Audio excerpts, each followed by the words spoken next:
Jake from State Farm here, hanging out with Mel's Mow and Grow. Mel chose State Farm for small business insurance because his local agent is a small business owner too. So she knew how to help him personalize his policies. And now, he's rolling in the green. Like a good neighbor? Guys, I'm trying to do the line. Oh, sorry, Jake. It's all good. Like a good neighbor, State Farm is there. Talk to an agent today. Start clean with Clorox because Clorox delivers a powerful clean every time. Because messes happen. Because... Hey, honey, you know your dad's world-famous chili. Yeah, the one that takes 24 hours to make. So I was trying to help out and bring the pot to the table, but it was like super hot. And then I dropped it, and now the floor looks all, stained with chili. Look, the point is, you guys cool with pizza for dinner?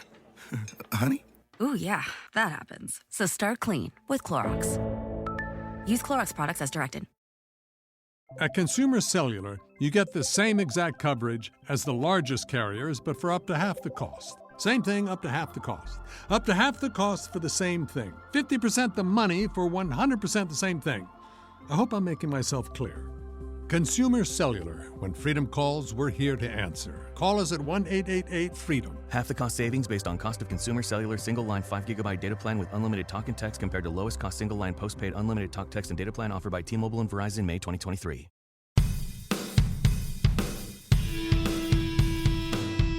How's it going? And welcome to episode 85 of On the Wire, proud member of the Pitcher List Podcast Network. Follow the pod on the Twitter at OnTheWirePod. And if you're listening on a platform that allows ratings and reviews, please take a second to let us know what you think. I am Adam Howe. You can follow me on the Twitter at 80grade. That's all spelled out. Once again, joined by Kevin Hasting, who should be followed on the Twitter himself at HastingKevin. And Kevin, we wasted no time, man. You just landed, pretty much, back home from Arizona. Spent the whole weekend immersed in baseball, and we couldn't wait any longer. We had to get behind the mic, do a bonus episode. We're gonna put this out on Thursday instead of Sunday. Don't worry, we still have an episode coming out on Sunday as well. But man, we couldn't wait to get right back at it, huh? Yeah, absolutely. I walked in the door about 14 hours ago. Amazing as always. And Mike Carter put out a great tweet yesterday about how awesome of a program in general Baseball HQ puts out, and thanking everybody. And I'd like to echo that sentiment. And it's absolutely amazing. And they are very adamant about the survey they want all of the attendees to fill out every year. And it is 100% easy to see how much they take that into account. I haven't been there nearly as many times as some. This was my third trip, but it does improve every year as well, as awesome as it was before they make little tweaks. It's just, they obviously put many hours and time into the program. It's amazing. Yeah, I couldn't say enough about all the things that I saw and that I read on Twitter and the tweets, the photos, the videos, and all I saw. Following Michael Govier's videos throughout the weekend was all you needed, really, when it comes down to it. But in general, I couldn't find a negative thing. And people will find a way to say a negative thing when it exists. And you couldn't find it. Right. Did a search, couldn't find it. Yep, exactly. So, yeah, like I said, we're in this little bonus episode. Decided to because last year during First Pitch Arizona, a recap basically. First Pitch Arizona, one of the premier fantasy baseball centric conferences in the country, put on by Baseball HQ. You can find information over there on their website as well. Happens every year right around this time. I think last year, 2 years ago, it ended up being in September instead during the season, just because that's just where the Fall Star, the Arizona Fall League started. They did that a little differently, but usually it's in late October into November or at some point. So it's something I know I would love to be able to do, and I'm going to really strive to be able to get my ducks in a row and get out there next year. But we've referenced it a lot.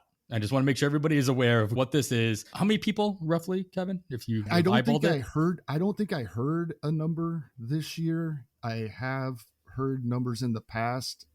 And I think there was at least that many there this year, and that's over 400. It felt like there was more this year, and that would be easy to believe with what's been going on in the world for the past 2 or 3 years since I've been going. So yeah, if I had to guess, I would say if they didn't go over, they were probably approaching 500. Yeah, just like any other conference that you might have been on for in your line of work, there's panels, there's events, there's social gatherings, there's baseball. It's like I said, it's during the Arizona Fall games. League. I think we were talking about it leading up to it. That aspect gets left out a little bit. We're actually going to a lot of baseball games while we're there as well for the Arizona Fall League, including this year. First time they've done a home run derby. That was on Saturday evening. And then the Fall Stars game on Sunday, which technically the conference was over because they had moved the Fall Stars game due to World Series schedule. But a lot of people were able to stick around for that on Sunday. Yeah, it was nice. They even pushed back, I think you told me, they pushed back the start time of the game in lieu of a possible Game 7 that was going to happen that night. Yeah, they moved it to the afternoon. So hopefully that allowed some people with later flights on Sunday that they could actually stay for at least a portion of the game, if not the whole thing. Lucky for them. And there was no Game 7, so wasn't needed to miss anything. Best of both worlds, really, in my mind. Well, we're going to talk about, we noticed that the steamer projections, which are typically one of, if not the first projections that are published out in the wild, were last year, they were announced during first pitch Arizona, if I remember correctly. And this year, it's like literally the day after. We started seeing them trickle into the Fangraphs site on the back end. We looked this morning and we started noticing that they were on the player pages as well, along with the depth charts for playing time. So we wanted to dive into those a little bit. Let's talk about some players that kind of stood out, especially in comparison to other players, when we're looking at this early ADP that we have on the NFBC. Like I said, mostly draft champions style league. So those 15 teamers, draft and holds. Anytime anybody says ADP at this time of year, that's all they're talking about. I just want to specify it one more time. But Kevin, I want to live vicariously through you a little bit more as far as your experience was that first pitch. We don't have any news to go over, so let's utilize this section of the pod. Give me some brief highlights of what you experienced. I know I'm not going to ask you to give away any of the panel discussions. I'm like, that's why you pay, that's why you go, right? I'm not going to try to take anything away from that. If you want the details of that, you need to sign up, you need to go. But in general, what was the thing that kind of stood out the most, besides the fact that you were able to go to so many baseball games live? One thing to me, I'm not a scout. And some things that when I'm reading what those that are, or those that do put in film work with prospects, I don't necessarily see the things they see. Jordan Walker looks like a different player, even when it's not any action in the game, than the other guys that are there. He looks like a Major League Baseball player playing, quite frankly, with some guys that probably will not be. He does look like level above everybody else there. And then in the play, he did play well and smoke some baseballs. The guy that was getting a lot of hype right before first pitch Arizona, Matt Mervis, did not disappoint, and in fact really impressed me. We know about the strikeout rates, but during the Fall Stars game, he hit a bomb. I saw that video. Eric Cross posted a video. Yeah, and I love it when a young hitter will show that much power the opposite way. That was we were already paying attention to this guy, and I was like, oh, maybe we need to pay even more attention, because people were joking last week about he's already got the helium and we haven't even got the first pitch yet. The helium did not slow down. No, he turned the heat on the hot air balloon and it just kept on going. Yeah, I get it. It reminds me of everything I heard from when Pete Alonso was in the Fall Star game against Nate Pearson, and Nate Pearson's throwing 101, 102 or whatever, and Alonso just took it deep dead center, and it was just eye-popping. What you're talking to me about Mervis sounds a lot like what we heard with Alonso. Different prospects, sure, but the power is right there. Exactly. What about in the conference? Like I said, I'm not going to ask you for specific details. Was there any kind of feel or kind of anything you took away from it as was it last year or 2 years ago or whenever it was, Zach Allen was a talk of the town. Like everybody that's all anybody wanted to talk about in any panel, at least from what I heard. Was there a player like that this year that whether people were talking on a good note or bad note, doesn't matter, that really stood out? Not a player is really sticking out to me much, but more of a couple of general strategy things. And it's at least one that we have touched on here.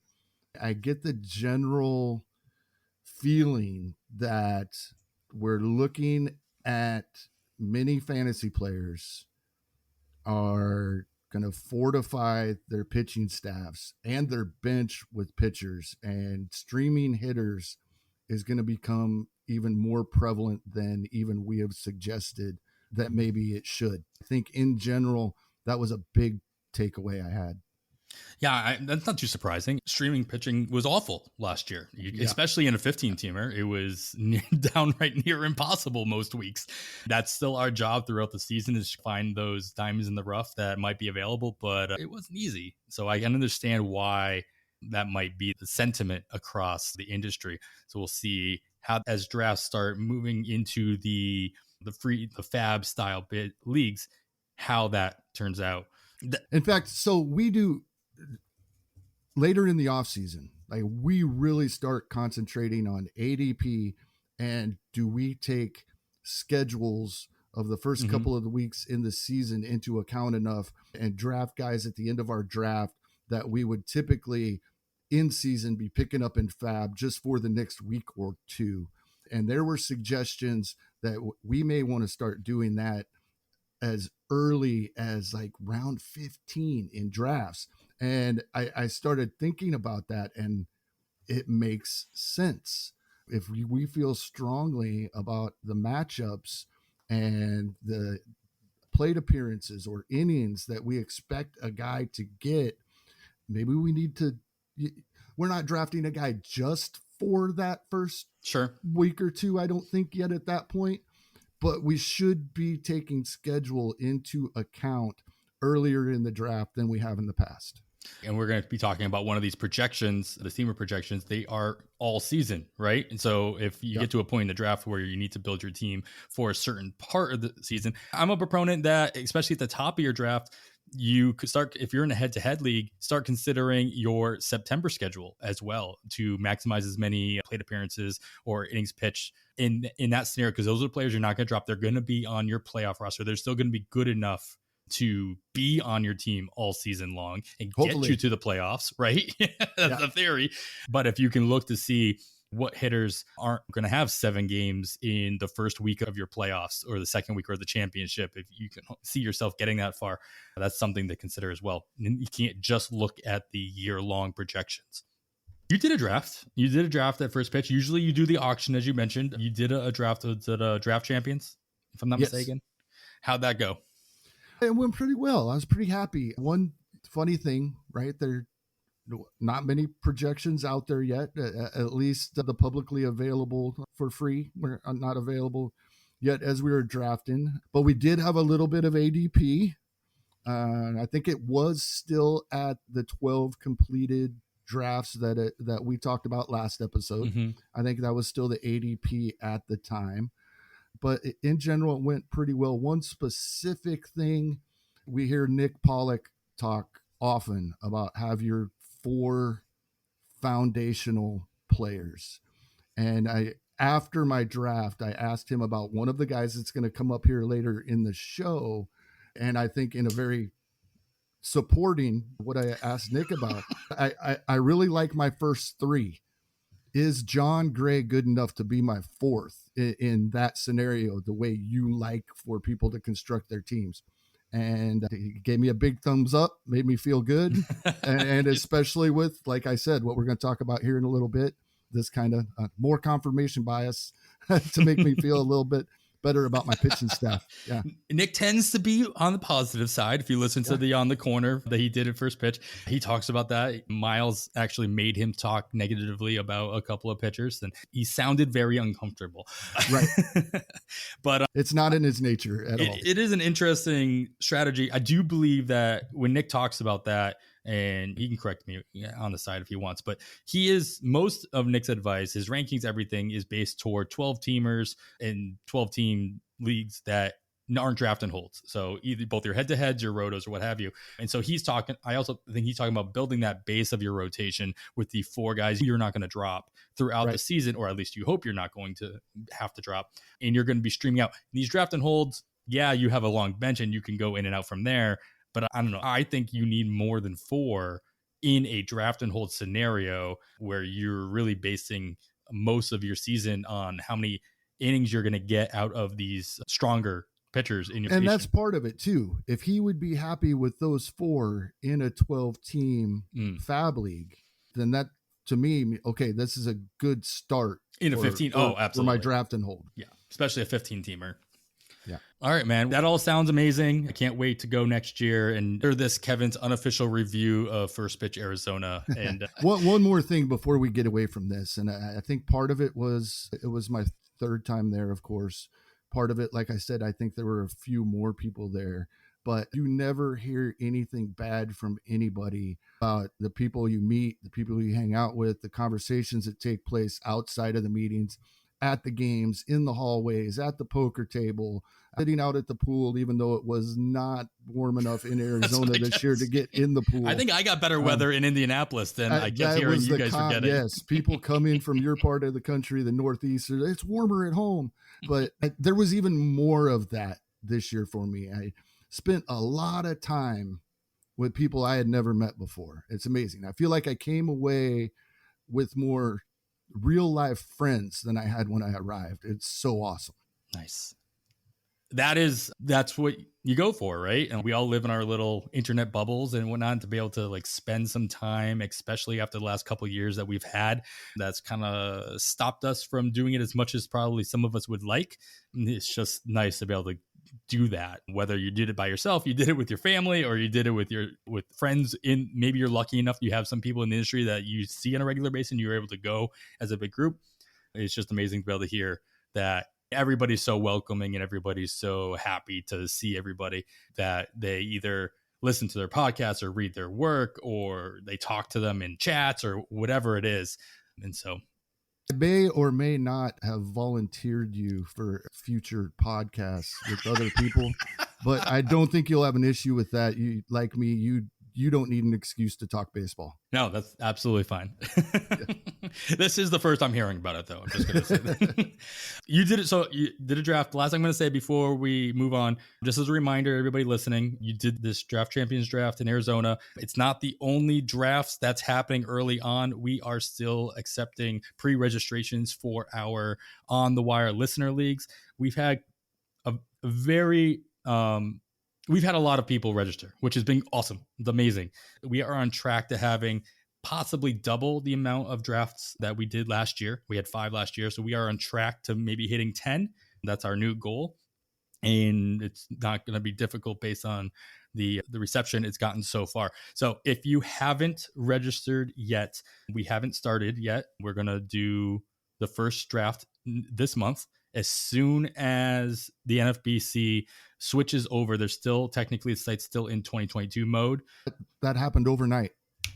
Your 2022 leagues are gone. Gone. All right. Yeah. You should probably look this stuff up before I start blabbing. They just switched over. So as soon as I think Derek is off until Thursday. I saw him tweet that out, that Derek, who puts our leagues together, he is off until Thursday. Derek, if you're listening, please reach out to me as soon as you are you are ready to go. But we will be getting that set up as soon as possible. There are, I think, 2 or 3 more openings in this first draft. As soon as the league fills, we will get it activated and we're gonna draft. It's gonna be 2-hour draft timer with a normal 12-teamer Fab League, $1,000 Fab, all the normal NFBC platform rules and regulations as far as roster construction goes, position eligibility, all that. And every single league we do is on the NFBC. So there will be an overall component. It's for fun. It's for bragging rights. There's no monetary, but there is monetary compensation for the top 3 winners of each league. So it is a $50 buy-in plus whatever minimal fees there are with the NFBC for processing and stuff like that. It ends up being like 52 and change or 53 or something like that.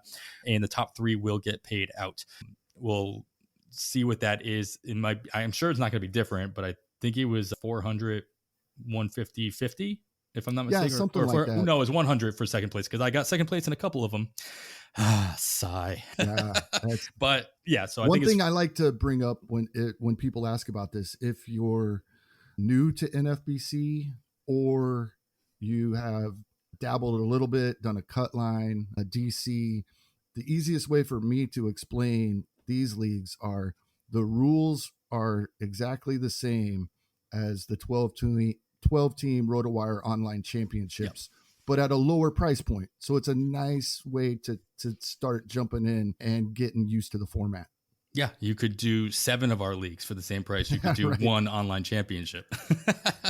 Yes. But yeah, so if you do the online championship, these leagues are great for practice. If nothing else, use it to practice. Even if you don't do the November one or December one, do the January one before you sign up for your actual OC. Reach out. You can find a link to register as our pinned tweet over at On the Wire Pod. So check that out. Let us know, and we'll get going as soon as we get those leagues set up. All right, that's like a weird ad break. It's not really an ad break. We don't get anything out of that, so it's not like anything. So we're going to go into our actual ad break now. And when we come back, we're going to talk a little bit about some players that stood out with these new Steamer projections for 2023.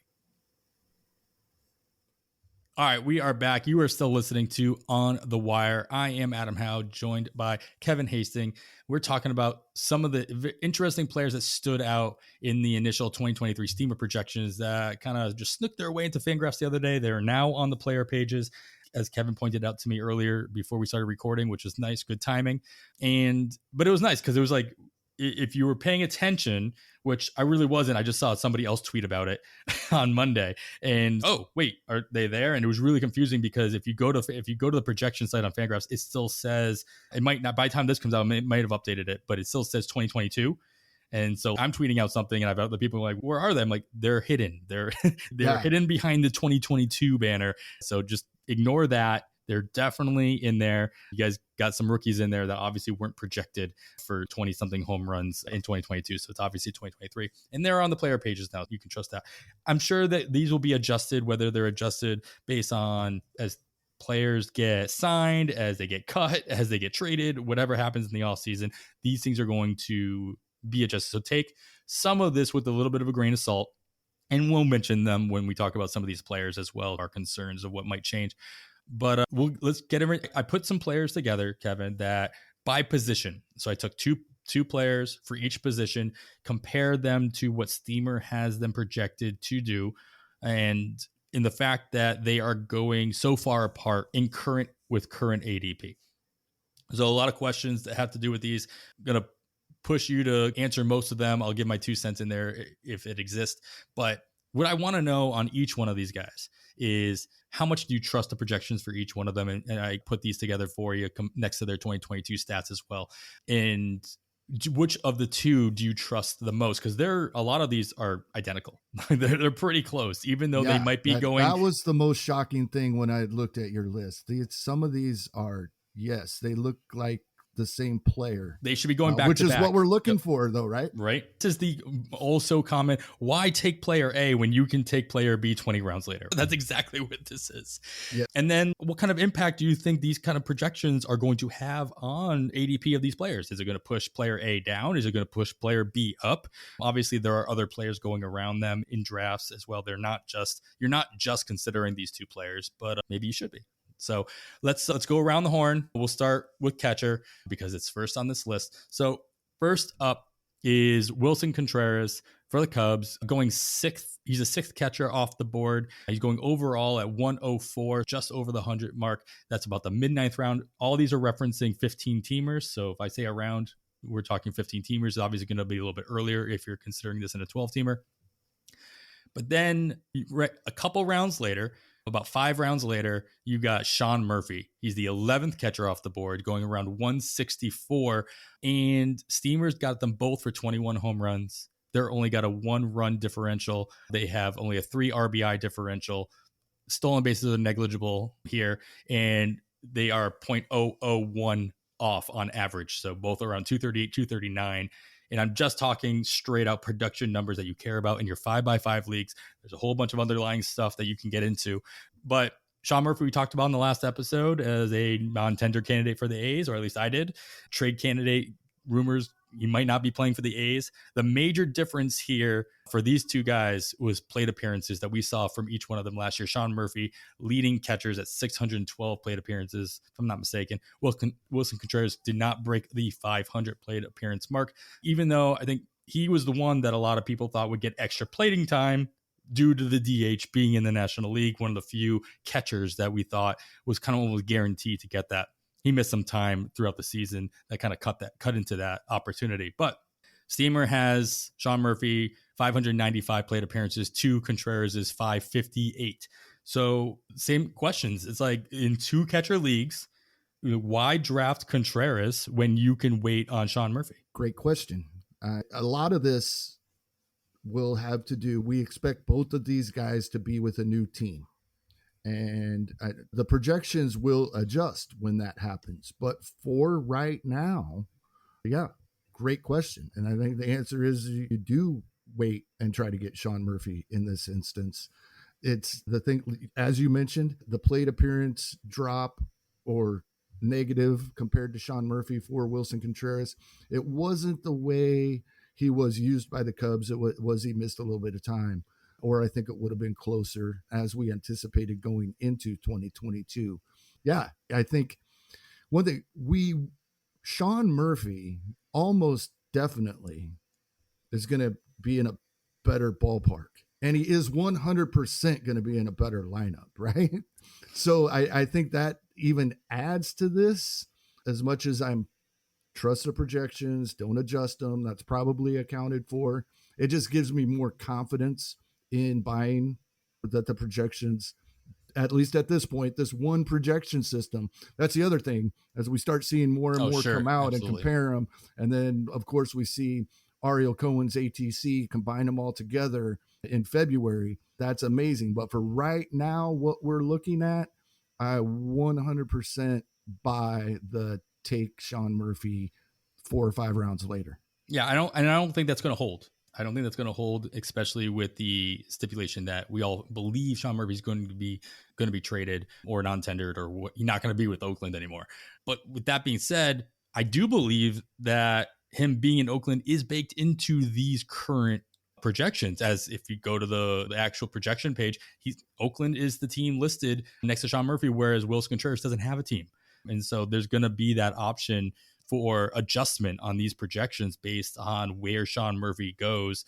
Like you said, if he goes anywhere else, he's guaranteed to be in a better situation. It's as simple as that. He's also not a guy that's going to, I don't think Sean Murphy has a risk of moving too far down any lineup, unless it's like Atlanta maybe or the Dodgers, but those aren't options for a catcher. We wouldn't care if he was hitting a couple spots lower in those lineups. Exactly. And the other thing that we do need to remember, Sean Murphy is not a free agent. Oakland could tender him a contract. They could go to arbitration, or they could settle prior to the hearings and agree on a contract, and then him still be moved, but after the season starts. Mm-hmm. So that is a possibility with Sean Murphy as well. Yeah, I mean, they've in his situation right now, as I said, Steamer still has him at 595 plate appearances. That's barely down from his 617 that he actually put up. So they're pretty confident that if he's with Oakland all season, he's still going to get that volume behind the plate combined with his DH. Obviously, they have Shane Langeliers right behind him, both as backup to both the DH spot and the catcher position. And so they have a nice little tandem in that situation right now. So I don't think the playing time's a concern. I also I can't see why the playing time would be that much of a concern if he moved to another team as well. I'm sure there's going to be a team that he's not the best option at DH. And so he just becomes a 70-30 split behind the plate. So maybe he loses a little bit of plate appearances in that way. But I think in general, that might actually be a good thing with a 238 average being projected. Maybe you don't want as many plate appearances out of him, so that doesn't hurt you as much down the line.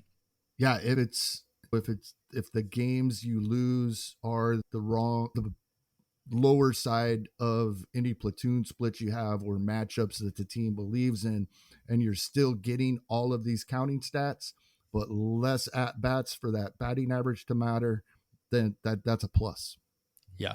2022, Murphy didn't really have very strong splits. So who's to say that that ends up happening? But sure, matchups are still matchups.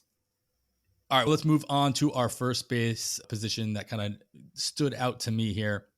We're going to go Christian Walker. He seems to be in the early going, kind of a talk of the industry in this respect. Both these guys actually are. Christian Walker currently going as the 11th first baseman off the board, overall 149. It's about the end of the 12th round. Joey Meneses, who's where we're going to put him side by side with Washington, made that late career breakout from the minors, finally got an opportunity with the Nationals after being traded from San Diego, and ran with it. We all saw the memes, we all saw the statistical tweets and what have you.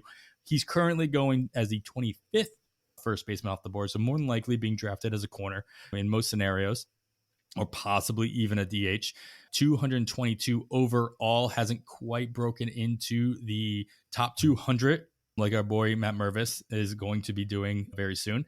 And that's about the top of the 19th round in these 15 teamers. So looking at the seamer projections, they're both at 91 RBIs. They're right at 80, 78 runs scored, 28, 29 home runs, respectively. The average is the only thing that kind of teeters a little bit, with Walker estimated to have a 252 average through 644 plate appearances, and Meneses at 264 through 651. So really at this point in the draft too, that's slightly negligible as well. It's a nice little boost to Meneses, but is it, I mean, if anything, all of this kind of points your way toward Joey Meneses being a huge value, especially when you compare him to the rising Walker in Arizona, who obviously should have everyday playing time for the Diamondbacks, both at first base and DH throughout the course of the 2023 season. Are you, if you still don't have a first baseman, first of all, is Meneses, based on these projections, good enough to be a starting first baseman for you? Or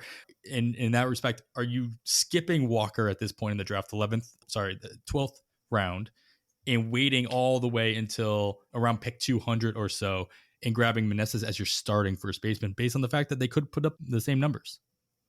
The first thing that comes to mind for me when I see this is this is a popular guy right now. Not everybody. You hear a few negatives out there, but he was a name that came up quite often this weekend, and then there were people on both sides. But the thing that sticks out to me here, we know typically most of these projection systems, including Steamer, are pretty conservative when projecting these, I'll say, younger player. Rookies. Yeah. With Meneses, he's not young, but you know what I'm getting at. And they're pulling way back. His slugging dropping from 563 in 2022 to a projected 465 in 2023, nearly 100-point drop. Batting average, of course. I don't think anybody thinks he's hitting 324 again. They're knocking 60 points off of that, down to 264. And he's still, they're giving Christian Walker a bump in batting average a little bit. Yeah, they're regressing him a bit, but his WRC plus for Christian Walker coming down from 122 to 119, they think he's going to be about the same guy. And with huge negative regression for Meneses, he's still projected to be basically the same player as Christian Walker. That's what was really eye-opening here. And if our opponents in our leagues believe this, Joey Meneses is not going to be available in the top of the 19th round as he is right now. If people that like this is bumping him up for me a little bit because of the pulling back and what appears to be a pretty conservative projection compared to what he did last season. And so this is going to move him up a little bit, most definitely, if people trust this, which there'll be somebody in most of our leagues that does. That leads me to one of the questions. Like, yeah, does this do more for you to move Walker down your draft board? or does it do more to move Meneses up? And it sounds like it does more to move Meneses up. Yes, if you want to, and especially if, whether it was intentional or not, whether you missed out on Christian Walker or other first baseman, or hopefully for our roster construction, corner infielder, maybe even when we're getting to this point, or filling a utility spot. Absolutely. It moves Joey Meneses up for me a little bit.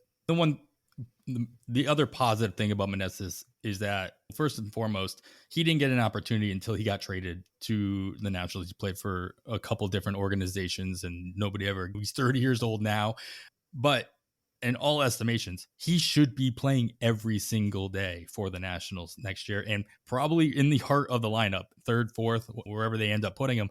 And regardless of how bad the overall lineup will be, there's still value, and there's still top 200 pick value in anybody who has the kind of power that he's shown in the heart of a lineup. And they've already come out, and the Nationals have already come out and said that Victor Robles, CJ Abrams will be everyday players for them next year. So if you have these guys who can find a way to set the table and get on base, and Meneses can take advantage of that, he very well can hit that 91 RBI mark that Steamer has put it forth for him with a 115 WRC plus. So an above average hitter overall after pick 200 is not something that typically stays around, to your point.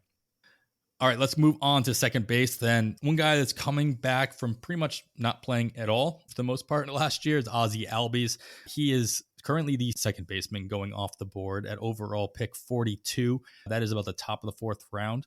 I want to compare him to somebody who's going to lose. He had dual eligibility. He's going to lose shortstop eligibility, and he'll be second base only, as well as Gleyber Torres of the Yankees. He's currently the 8th second baseman going off the board at pick 129, mid 11th round and 15 teamers. But Steamer thinks they're going to be pretty similar, despite the 7-round difference in draft. Whether you believe Gleyber is going to be a starter / everyday player for the Yankees, I think that probably plays a part in what you believe these rankings or these projections hold. But we got 20 to 23 home runs, 69 to 74 run scores, 73 to 80 RBIs. And I want to specify all of the higher numbers are going to Gleyber Torres in these scenarios. And so they have the same amount of stolen bases at 13, 259 average for Albies and 262 average for.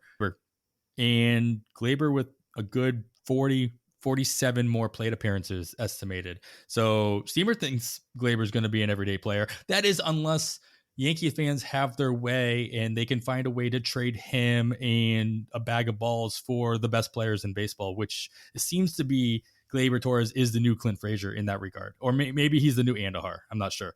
Torres for Ohtani, straight up. Yeah, straight up. Who says no? I don't know. Depends who you ask. But these are this is the apples to apples, second base to second base. Does Albies have enough risk where you're skipping over him here? Second base is not a deep position, as if you listen to pretty much any podcast so far, and it's not going to go away anytime soon. Second base is not deep. If your plan is to shore up that position, do you feel confident enough in these projections of Gleyber Torres to skip over somebody like Ozzie Albies and get this better production? What did I say? 7 rounds later? Yeah. And this is the point here. It is more than specifically between these two players. The answer, by the way, is yes. If we're trusting projections, which I'm really trying to do more and more each season, improve on that. Absolutely. The answer is yes. As a whole at second base, it is not good, because we've talked in the past about how many players have second base eligibility. And the drawback of that is a lot of second base eligible players you need at other positions. So when we start looking at the second base ADP as of this recording, there are now 16 drafts included. As you said, Ozzie Albies average at 42, his min 23 right now, coming off of injury. Some people are going to think they have to grab him there. And if you don't believe in Gleyber Torres or some of the guys going in that range, the guy going right after Gleyber Torres at the 9th second base eligible player off the board is Jorge Polanco. And those of us that rostered him in 2022 aren't taking Jorge Polanco there. So literally that ADP 70. Yeah. Polanco has a min of 74, a max of 193. That Right. 193, I guarantee you had Polanco on a team last year. Exactly. Or several people in that league did. And finally somebody just bit the bullet. Yeah. And then we get into some more guys that are eligible at third base as well. You just say strictly every one of these players that is eligible at second base is going to be in a fantasy lineup at second base in a 15-team league. We are looking at Jake Cronenworth and Whit Merrifield starting as a second baseman, not a middle infielder, in fantasy baseball leagues. And if you go just a few spots later, because some of these guys will not be started at second base, they'll be started at shortstop, third base, outfield, maybe Middle. We're looking at Luis Arias, who I like. I drafted him this weekend, but you're not getting like the few added home runs and stolen bases we got from him this season that we weren't really counting on. He's just our batting average stabilizer, but he is probably a starting second baseman in 15-team fantasy baseball leagues the way they're being drafted right now, with some of the other guys will be at different positions. That's how big the drop-off is second base. If you haven't been convinced yet from, you mentioned a lot of people have been talking about this. If you have not been convinced yet, that's what we're talking about. So the problem becomes, going back to Ozzie and Gleyber might move up, right, as people draft. But my biggest groan of the draft I did on Saturday was when Altuve was taken right in front of me. At that point already, he's the third one off the board. And already at that point, I'm like, I'm already in trouble at second base at that point already. And he's the third one off the board. So I think Albies ADP will stay here. He's going to be continued to be drafted very early. And as you can tell, if you're taking a look at the ADP, it's flip-flop. We're saying he's number 2, but him and Marcus Semien are each being taken as the first second baseman off the board. And then Altuve, who I just mentioned. And then there's a whole lot of question marks, even with the guys that are going in the 4th, 5th, 7th rounds here, the next few guys off the board. So I think Gleyber is going to have enough believers he does move up. But back once again to just point blank answer your question. If I'm sure that I am going to do what I need to do and maybe bump him up a couple of spots to be able to get him, trusting the projections here. And I'd rather spend a third round pick on maybe my SP1, maybe a guy, one of the bigger power bats that falls because he's not running, and grab Gleyber later. I'm going to push back a little bit on something you said just a little while ago about these players that are they have only second base eligibility now, right? You have a lot of players on the NFBC platform that lost their second eligibility. So you have Marcus Semien, who's no longer a shortstop. Jazz Chisholm's no longer a shortstop. Trevor Story is no longer a shortstop. Gleyber Torres no longer a shortstop. Polanco lost shortstop eligibility. Brandon Lowe lost his outfield eligibility. Muncy still has third base, but he lost his first base eligibility on some platforms. Josh Rojas, I think, had outfield eligibility. So if anything, a lot of these players, their option to draft them and put them somewhere else has gone away. That's true for a lot of these guys. So I think a lot of these situations where you would have seen in the past somebody pick or push Jazz up a little bit because he knew I have flexibility now to put Jazz either at shortstop or at second base. Same thing with pretty much all the guys I just listed. That kind of goes away in the draft room now. So if you have a second baseman, and since shortstop is so deep of a position and has been for the last couple of years, really, I think a good majority of teams are going to have shortstops penciled in as their middle infield position. So I think the second baseman's in there. What I'm trying to say is I don't think Gleyber's going to move up per se, based on the fact that there's not going to be a lot of people who are stretching to get 2 second basemen in the first 150 picks of a draft. They're going to be focusing on other positions that they need to a little bit more. And I'm sure there's going to be somebody who thinks that they're just trying to dilute the draft pool for other teams by grabbing maybe a back-to-back Trevor Story and a Tommy Edman. And there's your shortstop eligibility. But most of these guys, except for Edman, the top 10 that are going are second base only eligibility. But I can't see myself, if I drafted Jose Altuve early on in the draft, being like, ooh, I can't wait to get Gleyber Torres later on and then be stuck with 2 second basemen. Something specifically would have had to have happened in my draft to have him land in my lap and do that. Do you think that could, what's your take on that assessment? No, I agree. I think there, as you said, there are a large number of players that the eligibility they retained is second base. I wish I could remember the exact numbers. Last season, it was, I want to say, over 50 players taken in the top 500. I think it was 54 or 55 players in the top 500 were eligible at second base. If that was correct, and I think it was. I wish I would have looked this up beforehand if I'd have realized we were coming this way. It's 47 now. So the number has dropped, but you're right. The number of guys that are eligible only at second base now has risen. It's true both ways. Something to consider if you're near the end of a round. So if you're a 15 teamer, if you got picks like 10, 11, or 12, or even 14, watch the roster builds of the teams that are on the turn or like in between you and your next pick. And if a good chunk of them all have second basemen, you at least know you can wait around before reaching for a Gleyber Torres or whoever you're going to go after at that point in the draft.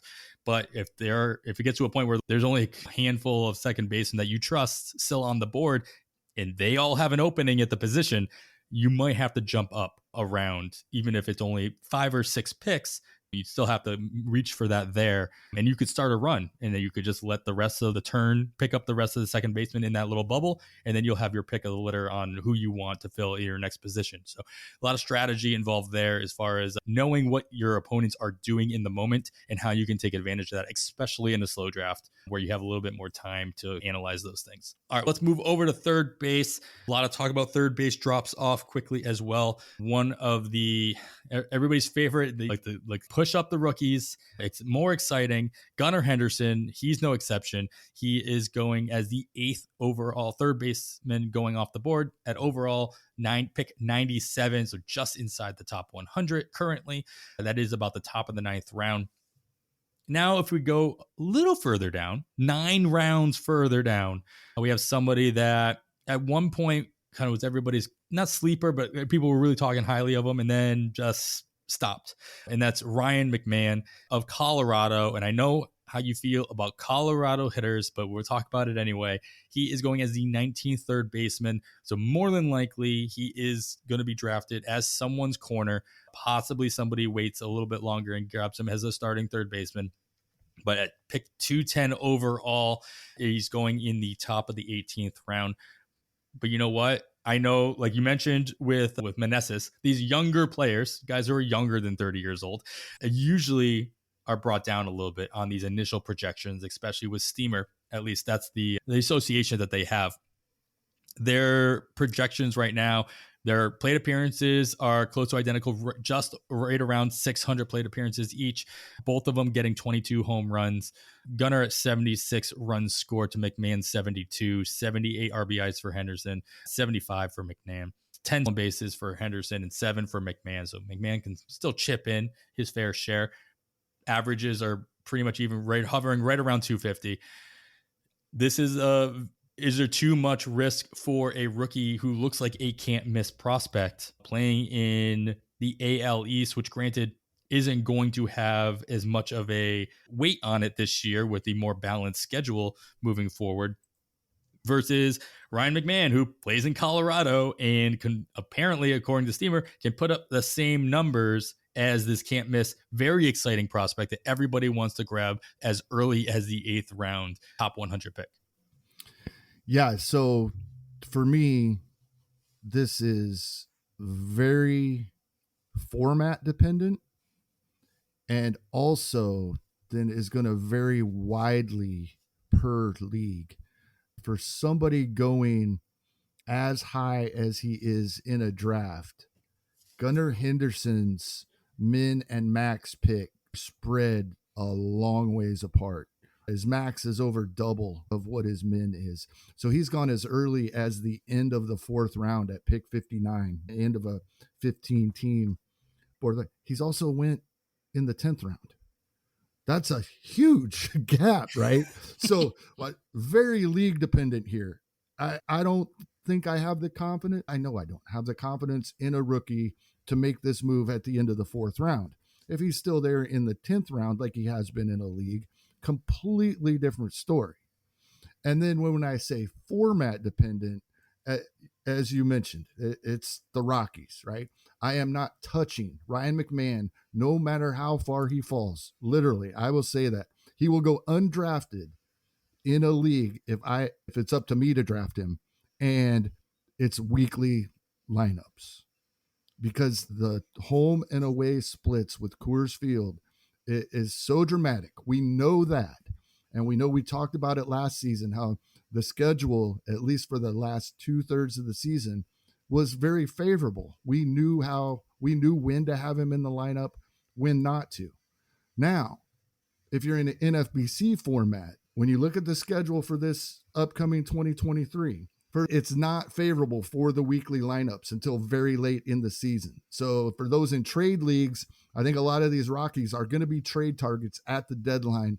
I believe you get full Coors weeks 3 of the last 5 weeks of the season. That'll be playoff time in head-to-head leagues. That'll be 60% of their games are at home for roto leagues, and you can bench them 2 full weeks, play them 3 full weeks. That's great.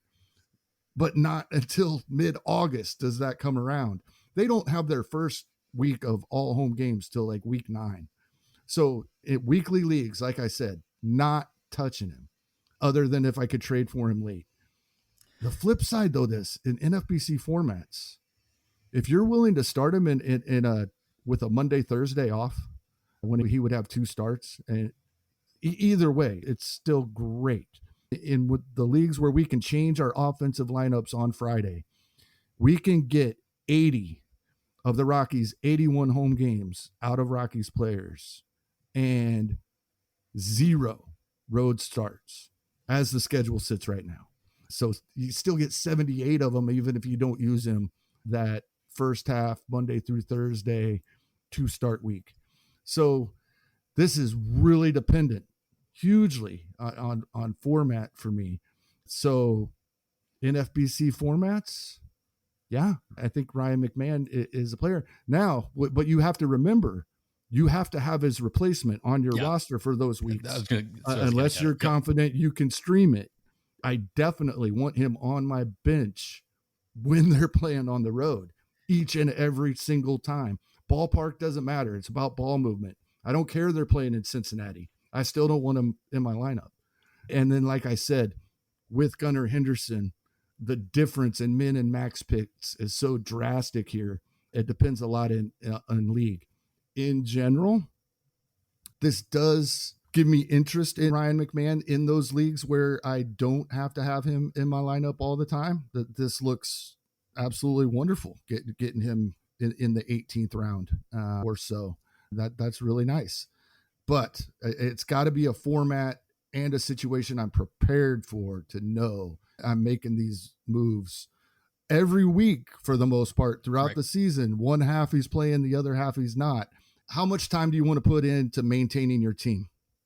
That's what it comes down. One of those situations. Besides the fact that you don't want him in your lineup when he's outside of Coors, you got to also keep in mind that Ryan McMahon ultimately is a platoon player. He's got the strong side. He's not batting. Go look at his game logs. He did not play against most lefties, at least in the second half of the season, and for good reason. I think 228 was his batting average against lefties last year. And so that's not something like in those scenarios that you're talking about. Even if he has those 2 games in Coors, if he's facing, there's no guarantee he plays both those games. If there's a lefty the Dodgers on the mound are in town, he's probably not playing until Friday. Exactly. We don't know what the rotation looks like in LA next year, but they could go righty heavy next year. We'll see. Yeah, McMahon's somebody that you're not drafting as your starting third baseman. So this is not an apples to apples. You are drafting Gunnar Henderson as your starting third baseman if you're picking him where he's going in that top 100 picks. Unless you went really heavy and you picked a Machado in the first round, but you really want to get Gunnar Henderson, he's your corner.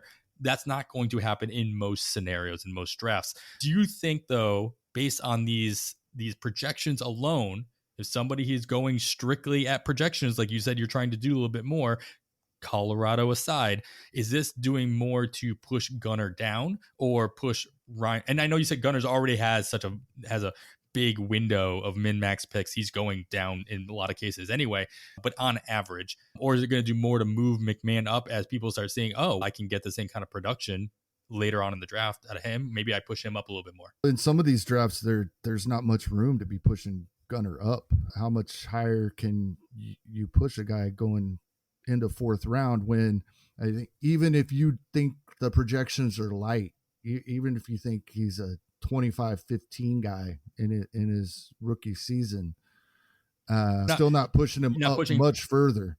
So he would have to, I know your question was coming down. It's so hard to tell.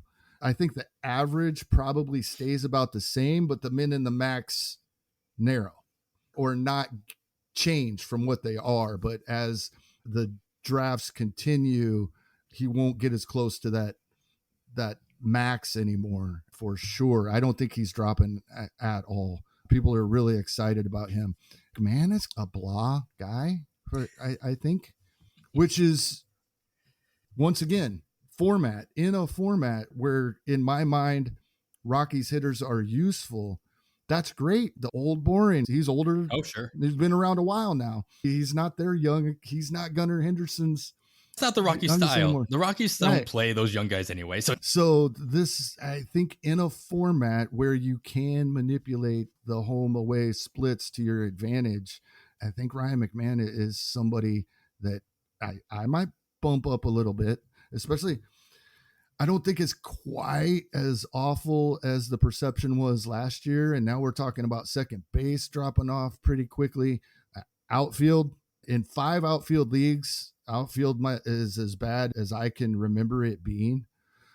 So when we start talking about third base, if you miss out, Gunnar Henderson is the 8th third baseman off the board. It's not like there's somebody going after him that doesn't have question marks themselves. Once you get past Austin Riley, Nolan Arenado, Bregman, Gunnar Henderson probably makes sense. And I know it obviously does for a lot of people as the next third baseman off the board. There are a lot of question marks coming already at that point. So Ryan McMahon, in a format where you can do the manipulating that I believe you need to be able to do, going at 19th third baseman off the board, that's appealing to me. Yeah, it's just a lot of work on your roster. Exactly. If you roster somebody like McMahon. To your point, Henderson at ADP of 97. Next one down, Ke'Bryan Hayes, 150. So over 50 picks later. It's a big drop in when you have to consider the next one. So if you're, put it this way, if you don't grab a third baseman by the time Henderson comes off the board, don't feel as though you have to push yourself to grab a third baseman right after Henderson goes. More than likely, you've got some time. Hayes' min pick is 106, and so that's a min, and 127 for Eugenio Suarez going after him as well. So you've got some time to think about third base a little bit harder since you haven't thought about him enough in after the first 8 go off the board.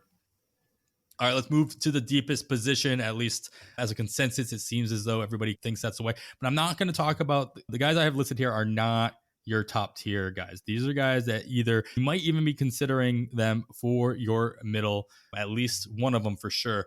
The other one has been a top option for years now, but has dropped off, at least according to ADP. That's Tim Anderson of the White Sox, who missed a bunch of time at the end of the season last year. He's currently going as the 9th shortstop off the board, 78th overall, top of the 7th round. I want to compare his steamer projections to Nico Hoerner, who has shortstop eligibility only right now, though the Cubs have announced that they plan on playing him every day at second base. So he should gain second base eligibility later on, which may or may not push up hit. But people know that already, so I'm not sure that's affected his ADP specifically. He's currently going as the 18th shortstop off the board, pick 158, 13th round, end of the 13th round. So we're going about 6.5 rounds later for Nico Hoerner compared to Tim Anderson. Anderson with the estimated 646 top of the lineup is assuming he's going to be at the top of that Chicago White Sox lineup. That makes sense to have 646 plate appearances, 16 home runs, 82 runs, 62 RBIs. Of course, you're not going to get as many RBIs sitting at the top of a lineup. 15 stolen bases, which I feel is a little low for what people hope to get out of Tim Anderson, at least based on the fact that he is 1 year older, coming back from injury. I understand it. A 285 average through 646 plate appearances will definitely make a big difference to your average, at least a bigger one for those who are only getting you 500 or so plate appearances. Nico Hoerner, in comparison, only 616, so still over the 600 plate appearance mark, just 12 home runs, 75 runs, 59 RBIs. So those counting stats are pretty close in line, just a shy lower for Nico with the Cubs, but 18 stolen bases. And that's probably what you're drafting Nico for at this point in a draft. And the fact that you can get the same amount, according to Steamer, the same amount of stolen bases out of Nico this later in the draft without hurting your average. He's estimated to have a 280 average, and which is right in line with what he ended up hitting last year at 281 through 517 plate appearances. Maybe this isn't apples to apples. Again, Tim Anderson may be your starting shortstop. If you are drafting him, you could very easily draft both of these guys, have Nico being in your middle or on your bench in your on your UT spot if you're looking for that extra speed. But are you seeing the production out of Tim Anderson as, well, this isn't Tim Anderson who I thought I was going to be getting in the past. There's no point in grabbing him here. I can just wait and grab Nico Hoerner later and get close to, if not very similar production. Yeah. So when we talk about trusting projections, the number one caveat that we typically bring up is unless you have a really good reason to adjust the playing time. Is there anybody that really thinks Tim Anderson's going to get anywhere close to 646 plate appearances? He's at the top of the lineup all year long. Sure. Right. But does anybody think that's going to happen? He's going to be at the top of the lineup, but I don't think any of us believe he's going to get the number of games to get there. And this is one of those situations I'll be curious to see when I do put a number on this for plate appearances, diving in, when we start looking at Derek Rhodes stuff and some of the other guys and start saying, okay, with this injury history, I mean, there's a lot more information out there, thanks to Derek and others, about what we can expect for playing time going forward. I'm not so sure when I make those adjustments, Nico Hoerner doesn't come out ahead of Tim Anderson straight up without the round difference. And I also like that the power categories here, the improvement over last season is very modest in the projections. And I'm not going to account for more, but for a 24 going into age 25 season, it wouldn't surprise us to see a little bit bigger bump. So 100%. Now, maybe, as you mentioned, I'd feel much better if Nico Hoerner is my middle. But in a lot of leagues, he's going to be drafted as someone starting shortstop, I believe, here, just due to the speed, right? He was one of the names that came up pretty early in the draft on Saturday because the speed was disappearing, as we see all the time. And he's also one of those mid-range guys that I am in agreement with those believe these are the guys that are going to take advantage of the rules changes. So I don't know if this ADP stays, but as long as it's anywhere close to this, 10 times out of 10, I'd rather have Nico Hoerner than Tim Anderson.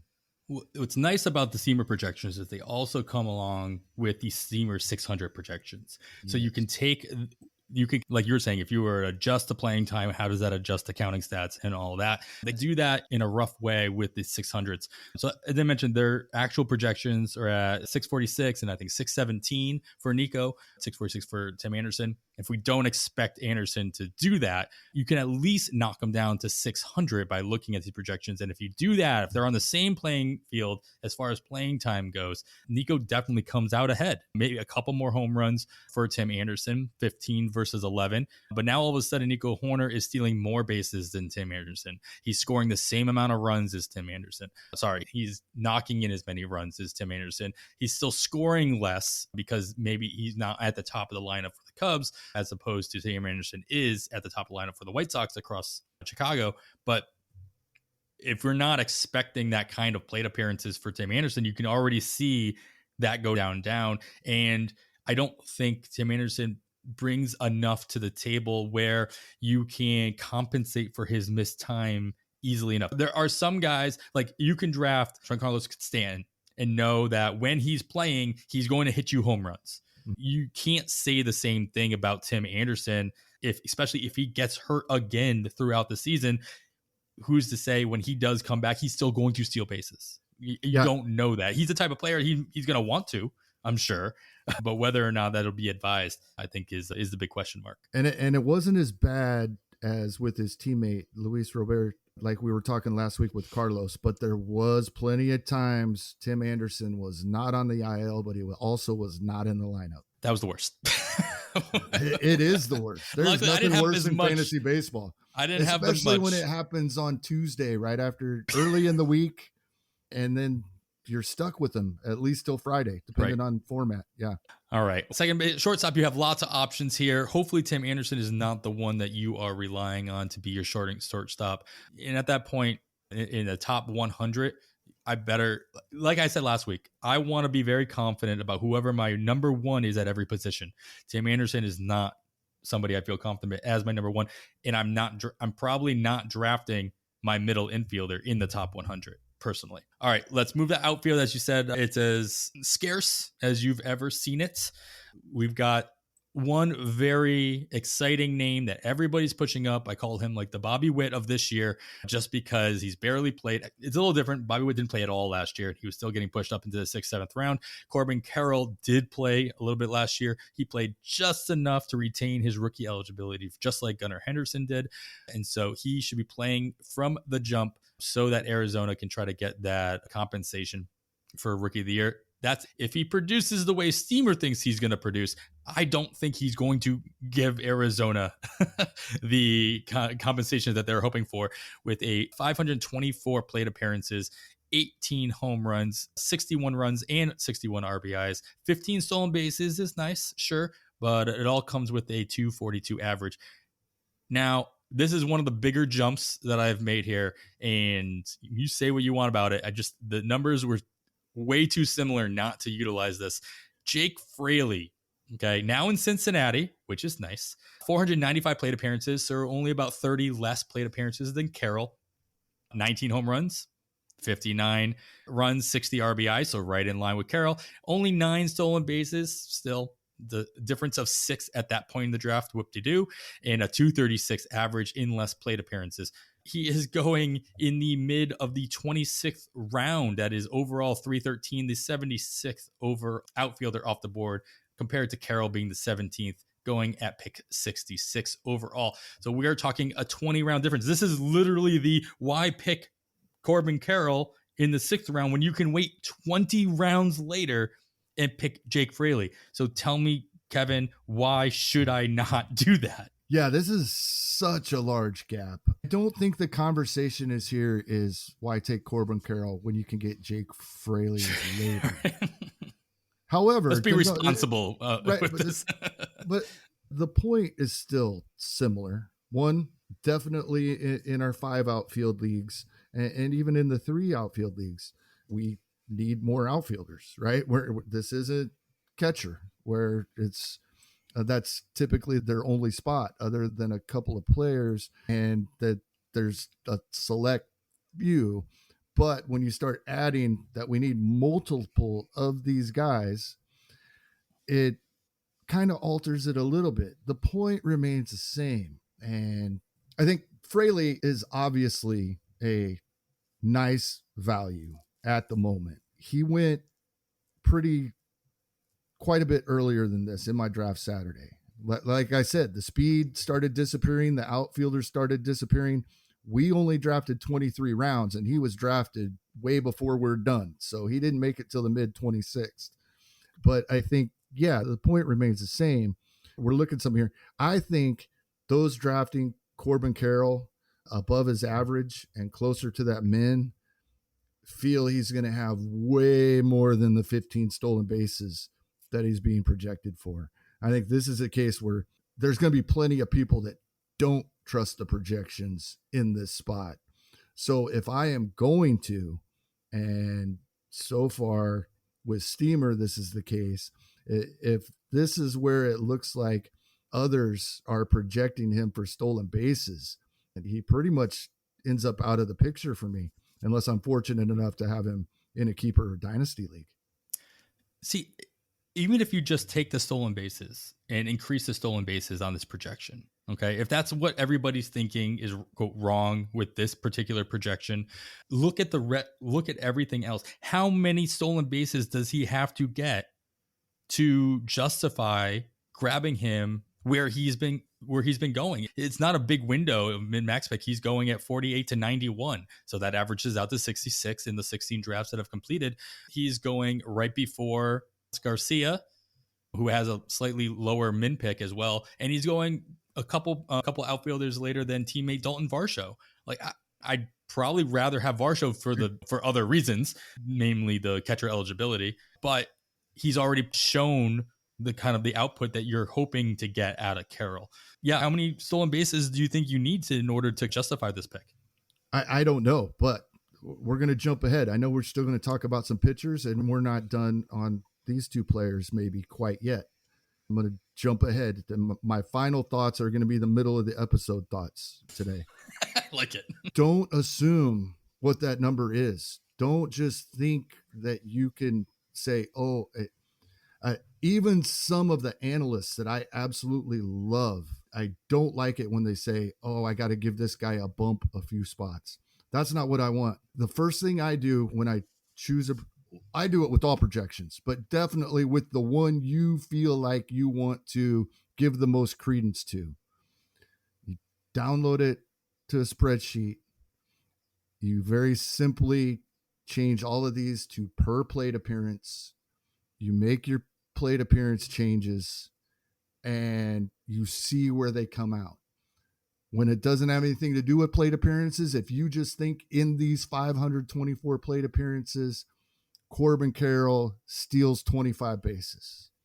Change that 15 to 25, resort the total number, and see where he moves to. Don't think 25 stolen bases moves him up 2 rounds. Look and see what 10 more stolen bases moves him to.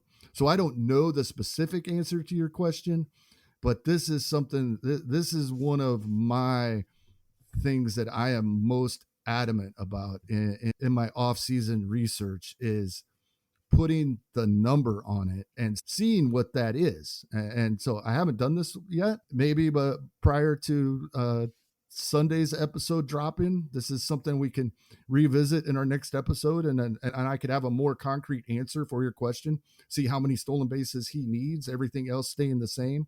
I guess you'd probably need to assume that would give him a few more runs scored as well, and see what that is. See where he needs to be to justify his ADP for me. Yeah, I mean, I think that's a logical explanation of how to utilize these projections, whatever one you trust the most. Like you said, you do have to be careful. We say it all the time. You can't extrapolate. Like if somebody does certain production in 300 plate appearances, they're not necessarily going to double that in 600 plate appearances. I think a word of caution when you are manipulating that per plate appearance number, the further you get away from changing that plate appearance, the playing time probably stretches out the reliability of the total numbers that you're seeing, especially on the counting stats. Obviously, maybe not so much the average and the slash line, what have you, but definitely the counting stats. This is every situation, obviously, is going to be different. That being said, I'm very curious. Like, I get why people are excited for Carrol. I understand it. It's the same reason we were excited about Miles Straw. We talked about it last episode. It's for the stolen bases.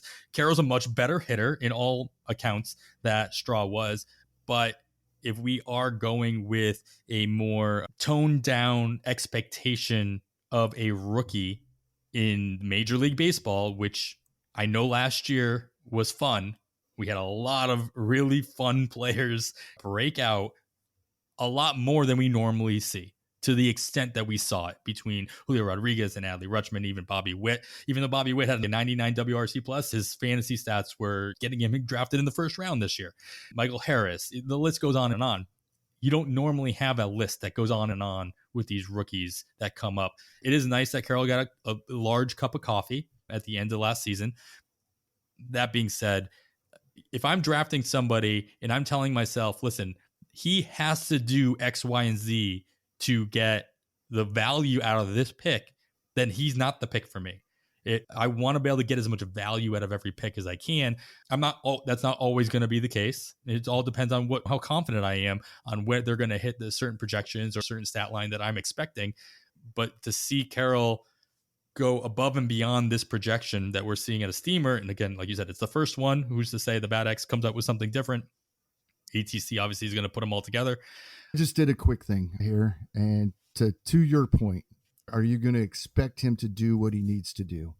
His projections of a 242 batting average make this okay. Bobby Witt Jr., who you brought up, right, finished as the 5th overall third baseman. I did it quick, so it's a lot of default. I think it's still stuck on 12 teams, but it's given us a general idea. Earned about $20. And at his min 48, that's where we saw Bobby Witt Jr. going in March. He'd moved up. He was definitely a early fourth even, and sometimes late third round draft pick. So that's what we're talking about at Corbin Carroll's current draft position for his min, I should say, his min draft pick right now. And I think because of the speed component and because of the way we phrased this was stemming from me saying the people that like this are not going to buy that he's only going to steal 18 bases or whatever it is. So Bobby Witt Jr. was 20-30 with a similar batting average. So do you expect Corbin Carrol to do what Bobby Witt Jr. did? That's what he has to do. Right. He has to be Bobby Witt in the outfield. Yep. He has to do that to justify this pick. And that's tough. What was Bobby Witt Jr., the 3rd or 4th rookie to ever do that? So I don't know if that can be an expectation. He also has to do that. It's definitely a possibility, but I don't know if it can be an expectation. He also has to do that not only in the outfield, but in the Arizona outfield, who they have more than enough mouths to feed at this stage. Varsho's going to be playing mostly in the outfield, going to be backup at the catcher position. Alec Thomas, we saw what McCarthy did last year. They've got more mouths to feed there. And I think that is represented in the steamer projection of only 524 plate appearances. I don't think I'd be hesitant to bump that, and people are going to want to. Yeah, exactly. Oh, it's only 520 plate appearances. Obviously, he's going to, if you bump it up to 600, then yeah, he'll get 25 stolen bases. Sure. I don't think that's a fair assessment. Now, Jake Fraley on the other end. Yeah. I love me some Jake Fraley. I agree. I am not drafting Corbin Carrol so that I can get Jake Fraley 20 rounds later. I don't have to do that. That's ridiculous. But the plate appearances based on any kind of platoon that he might be put in Cincinnati is baked into that as well. And for him to be able to still put up the same numbers that they think Carroll's going to in Cincinnati, I'm on board with that. I'm like, I love me some Jake Fraley in general, not as my outfield 1, 2, 3, maybe my 4, maybe in this scenario, in this market, he is an outfield 4, but more than likely that going that late in drafts. And like you said, he's not actually going to go that late in drafts. If your draft is any indication, his min pick, at least on record, is still at 255, averaging it out at 313. And if yours went before the 23rd round, he's probably going to end up as more than a few teams' third outfielder in different situations. But the fact that you can get that kind of production out of somebody that late in a draft is really nice. Yeah, this is a guy to keep an eye on in spring training for sure, or at least check on Mike Curlin's lineup watch in spring training.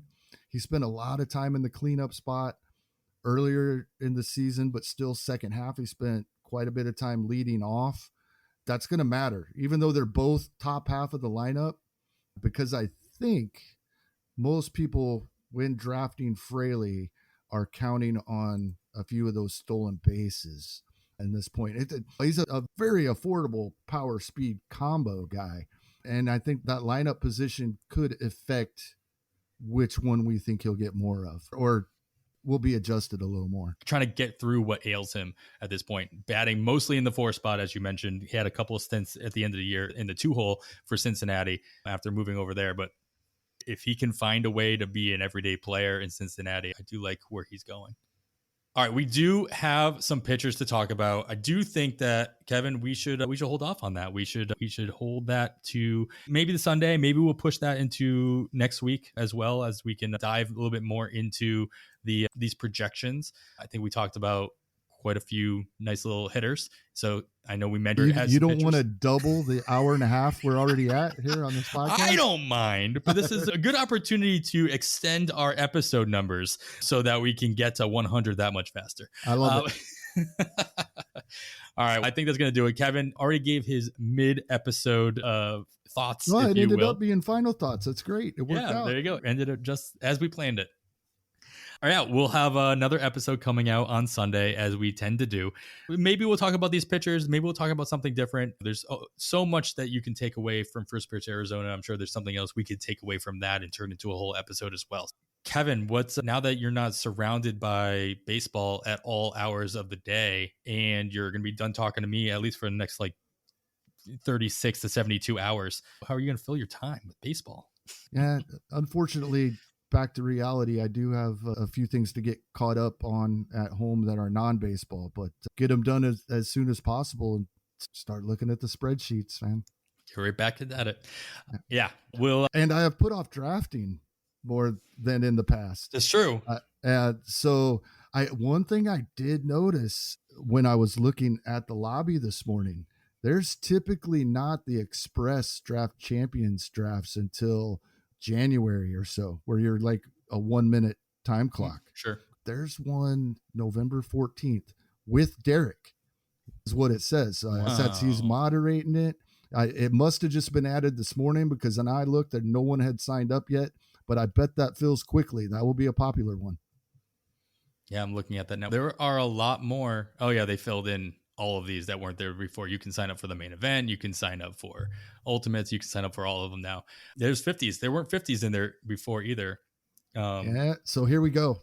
That's the answer to the question. We're going to be drafting. You're going to fill your time. Yeah. Oh, I'll find something. Yeah, exactly. Then we have our draft. Hopefully our draft can get kicked off. My goal, and it might still be the case, there are obviously other satellite leagues and other things that we don't get to see in the lobby, but my goal was that we would be able to kick off the first Fab League draft on the NFBC platform, at least that we know of. And I haven't seen one fill up yet, like a main event qualifier. You did the first main event qualifier last year, and that wasn't until December. Yeah, pretty late December, actually. So we have a chance at that. So if you haven't signed up, again, make sure you sign up for that. Kevin and I will be, at least one of us will be in every draft room, if not both of us. So look forward to taking care of business there and seeing what we can do in overall, with hopefully double the amount of teams going on in next year's listener leagues. All right, that's going to wrap it up for episode 85 of On the Wire. We are back every Sunday. Like I said, as today is an example of, we will have some bonus episodes throughout the offseason as well. We'll be adding insights and analysis on all the offseason trudges. So please make sure to subscribe, share, and review the podcast wherever you are listening. You can follow myself on the Twitter at 80grade. It's all spelled out. Kevin is at Hasting Kevin. Of course, follow the pod at On the Wire Pod. After all that, I am Adam Howe, and on behalf of Kevin Hasting, thanks for listening. We bid you goodbye.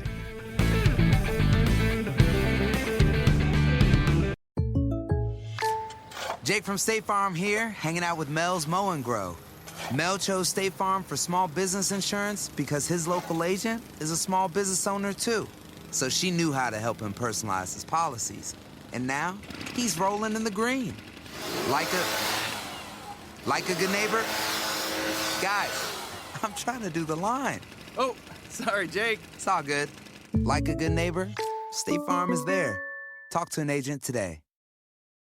Start clean with Clorox, because Clorox delivers a powerful clean every time. Because messes happen. Because... The charcoal mask. Great, because why would I put that on my face when I could drop it in my sink? This is what I get for multitasking. Ugh, why is charcoal so sticky? Hello? Hey, Janice. I am so sorry. I thought I was on mute. No, we don't need to reschedule. I'll just stay off camera. Ooh, yeah, that happens. So start clean with Clorox. Use Clorox products as directed. At Bet365, we don't do ordinary. We believe that every sport should be epic. Every touchdown, every game, every point, every play. From the moments that are legendary to the ones that fly under the radar. See for yourself when you sign up today, and you'll get $365 in bonus bets when you bet just $1. Whatever the sport, whatever the moment, it's never ordinary at Bet365. 21 plus only. Must be present in Iowa. If you or someone you know has a gambling problem and wants help, call 1-800-BETS-OFF. Terms and conditions apply.